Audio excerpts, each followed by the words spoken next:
Bienvenue sur Africa 24 dans cette nouvelle édition du QG Weekend. Voici les titres de l'actualité. Après l'Algérie et la Côte d'Ivoire, un autre favori de la compétition est tombé. Le Sénégal s'est incliné face au Cameroun lors des quarts de finale de la Coupe d'Afrique des Nations. Le Cameroun se qualifie pour les demi-finales, tout comme le Burkina Faso qui l'a emporté sur la Tunisie. La Libye déchirée entre deux autorités, l'une est à Tripoli et l'autre à Tobrouk. Comment réconcilier ces deux pouvoirs rivaux? La question était au cœur du comité de haut niveau de l'Union africaine, rassemblé ce vendredi à Brazzaville, capitale congolaise. Quelle solution au financement des PME et PMI en Côte d'Ivoire? Ces petites et moyennes entreprises voient peu à peu leur accès au crédit se détériorer, et cela malgré leur rôle indéniable dans l'économie du pays. Le Cameroun s'est donc imposé au tir au but face au Sénégal en quart de finale de la CAN ce samedi à Franceville au Gabon. Plus tôt dans la journée, c'était le Burkina Faso qui avait décroché le premier ticket pour le dernier carré grâce à sa victoire contre la Tunisie. Les précisions de Paul de Singoué. Le duel était très attendu, le spectacle aussi. Il mettait aux prises deux géants du football africain, deux lions, les Lions de la Teranga du Sénégal et les Lions indomptables du Cameroun. L'enjeu, l'accès aux demi-finales de la 31e Coupe d'Afrique des Nations. Après un score nul et vierge à l'issue des prolongations, c'est l'épreuve fatidique des tirs au but qui a départagé les deux équipes. Sadio Mané rate son penalty et Vincent Aboubakar, quant à lui, délivre le peuple camerounais et envoie les Lions indomptables en demi-finale. Score de la partie, 5 tirs réussis pour le Cameroun contre 4 pour le Sénégal. Nous avons vécu hier un match plein d'émotions, avec beaucoup de souffrance. À mon avis, l'équipe du Cameroun nous a montré le vrai football camerounais que nous avons connu quand nous étions tout jeunes dans les années 82. Le match d'hier était un match très difficile, je m'y attendais. Mais pour dire vrai, je savais que les Lions allaient faire quelque chose de très bien. Je suis vraiment content. Par rapport à ce qui s'est passé hier. Le Cameroun pourra bien arriver en finale parce que c'est une équipe qui a beaucoup de volonté, qui est vraiment unie aujourd'hui, ce qui a manqué depuis au moins 10 ans. L'autre rencontre opposait la Tunisie au Burkina Faso. Dans ce duel, les étalons du Burkina se sont imposés 2-0, offrant le ticket des demi-finales au Paulin de Paolo Douaté. Le Burkina, c'est très propre, continuez comme ça et on aura la coupe. Ça c'est les étalons.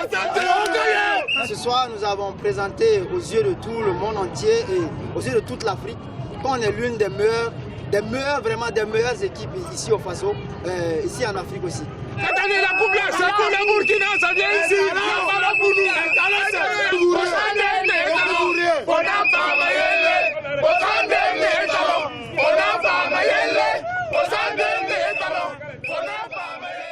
Ce 29 janvier, la République démocratique du Congo affronte le Ghana en quart de finale à 16h GMT et le Maroc, quant à lui, jouera contre l'Égypte à 19h GMT. En République démocratique du Congo, la SENCO, l'église catholique congolaise qui mène la médiation, espérait une adoption de l'arrangement particulier au plus tard ce samedi 28 janvier. Bien, aucune avancée entre majorité et opposition. Les divergences perdurent en effet, notamment sur la désignation du Premier ministre. Le Rassemblement veut proposer un seul nom, tandis que la majorité souhaite que le président Joseph Kabila ait le choix parmi au moins 5 candidats. Le rôle de la SENCO pendant la transition constitue un autre point de blocage. Pour la majorité, le travail des évêques doit s'arrêter après la mise en place de l'accord du 31 décembre. En prélude au sommet de l'Union africaine qui s'ouvre ce lundi 30 janvier, le comité de haut niveau s'est réuni ce vendredi en République du Congo, réunion consacrée à la crise qui prévaut en Libye. La Libye qui, depuis la chute de Mouammar Kadhafi en 2011, compte 2 parlements et 2 gouvernements qui se disputent le pouvoir. Reportage d'Eva Pansou. Le comité de haut niveau de l'Union africaine sur la crise libyenne, présidé par Denis Sassou Nguesso, a tenu sa deuxième réunion ce vendredi 27 janvier 2017 au palais de congrès de Brazzaville. Plusieurs chefs d'État et de gouvernement ont participé à ce mini-sommet. Outre l'hôte de la République du Congo, Idriss Déby du Tchad, Mohamed Ould Abdel Aziz de la Mauritanie, Mahamadou Issoufou du Niger, le président du Conseil présidentiel du gouvernement d'union nationale de la Libye, Fayez Al-Serraj, le premier ministre algérien Abdelmalek avec Celal. Après près de 4 heures de travaux à huis clos, ces derniers ont mis en place une feuille de route qui prévoit l'envoi d'une mission en février en Libye pour s'enquérir de la situation. Cette feuille de route déterminera la suite qu'il faudra donner par rapport à la résolution de ces pierres d'achoppement. Il y aura entre autres une délégation ministérielle qui se rendra en Libye, qui parlera avec tous les protagonistes et sur la base de leur rapport, la prochaine étape va donc permettre à la Libye de mettre en œuvre définitivement cet accord de paix.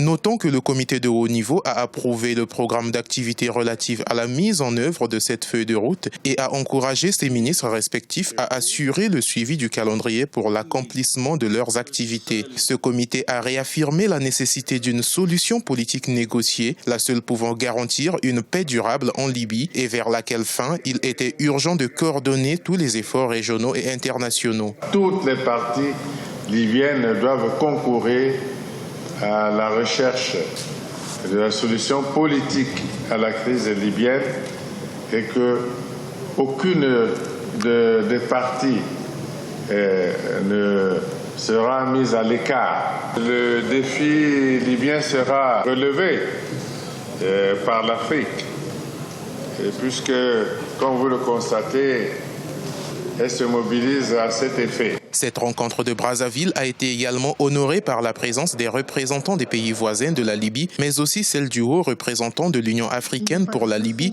Jakaya Kikwete. Notons que c'est au cours de sa première réunion tenue à Addis Abeba le 8 novembre 2016 que le comité de haut niveau avait réaffirmé sa volonté de reprendre l'initiative sur la crise libyenne.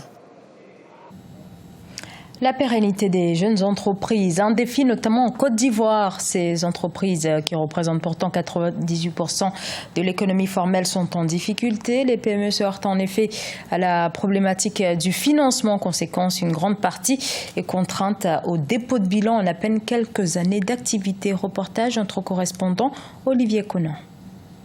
Les PME, petites et moyennes entreprises, constituent le moteur de la croissance économique. Elles éprouvent cependant des difficultés à se faire financer.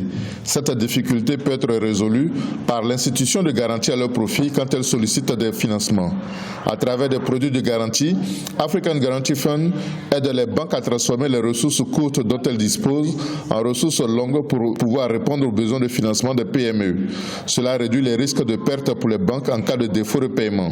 Un des gros obstacles au financement des PME, c'est l'inadéquation entre les ressources des banques, qui sont généralement des ressources courtes, et les besoins de financement longs que présentent les PME. EGF est en train d'aider le système bancaire à pouvoir transformer, à travers des produits garantis que nous mettons en place, les ressources courtes dont elles disposent en ressources longues pour pouvoir répondre aux besoins de financement des PME. Oui, c'est un produit phare que nous introduisons sur le marché à travers le fonds Gary. Nous venons d'en parler d'ailleurs avec le régulateur, leur expliquer, la commission bancaire leur expliquer comment fonctionnent ces produits-là et comment nous pouvons être un gros analyseur de ces produits dans la zone. Pour développer ces activités, African Guarantee Fund, qui est basé à l'île Maurice, a acquis le fonds Gary afin de mieux couvrir l'Afrique de l'Ouest en étoffant son portefeuille client. Cela va aider les PME dont les états financiers ne sont pas toujours irréprochables.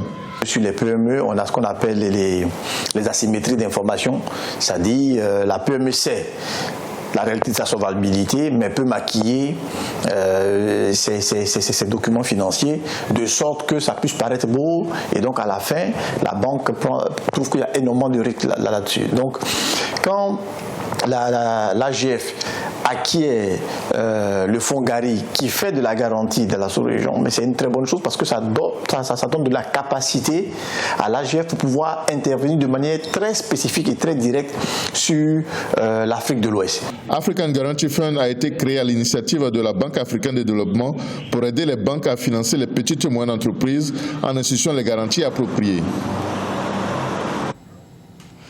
Le festival NBO se tient jusqu'au 5 février au Kenya. L'un des films attendus est sans conteste Katikati du réalisateur Mbiti Masiya, une plongée dans un passé âpre de l'histoire kenyane. Un long métrage réalisé non sans difficulté en raison du manque de soutien à l'industrie cinématographique kenyane. Diarandiaï. Katikati, un film événement au cœur de la première édition du festival NBO au Kenya. La rencontre des cinéphiles a ouvert ses portes ce 26 janvier avec cette production kenyane qui évoque les questions autour de la mort et de l'au-delà. Écrit et réalisé par le cinéaste Mbiti Mazia, dont c'est le premier long métrage, cette histoire est profondément personnelle pour lui et pour son co-auteur Mugambi Ntiga. Deux producteurs qui déplorent aujourd'hui le manque de soutien de la part de l'État kényan. Il n'y avait pas de boîte de production kenyane ni d'institution gouvernementale impliquée dans la réalisation de Katikati, un film 100% kényan. Nous avons vu des organisations para-étatiques allemandes impliquées. Nous avons vu des individus kenyans et des sociétés kenyanes impliquées. Mais où était la commission cinématographique du Kenya ? Où était le conseil du film et de la classification du Kenya ? Où était le gouvernement du Kenya ? Où était le ministère de la Culture ? Nulle part. Nous avons besoin du soutien du gouvernement.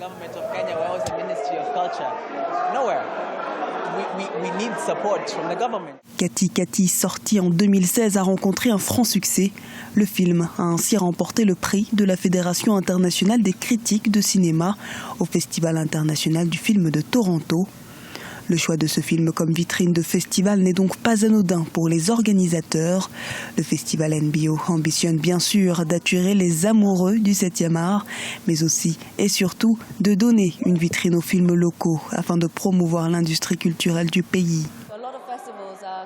Beaucoup de festivals sont très orientés vers l'industrie et ils offrent de grandes possibilités pour que les cinéastes se rencontrent et se connectent entre eux, ce qui est important et essentiel. Mais notre festival est vraiment ancré sur la création d'expériences pour le public.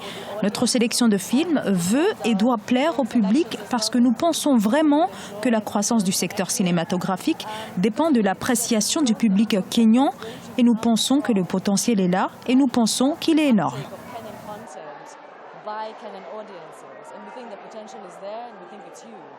L'industrie du cinéma est en pleine expansion ces dernières années au Kenya. La commission cinématographique du pays a estimé que le secteur pesait 2 milliards de dollars américains en 2016 contre 600 millions en 2007. Ce journal a été réalisé par l'ensemble de la rédaction. Nous vous remercions pour votre fidélité. Dans un instant, une nouvelle édition de l'actualité sur Africa 24.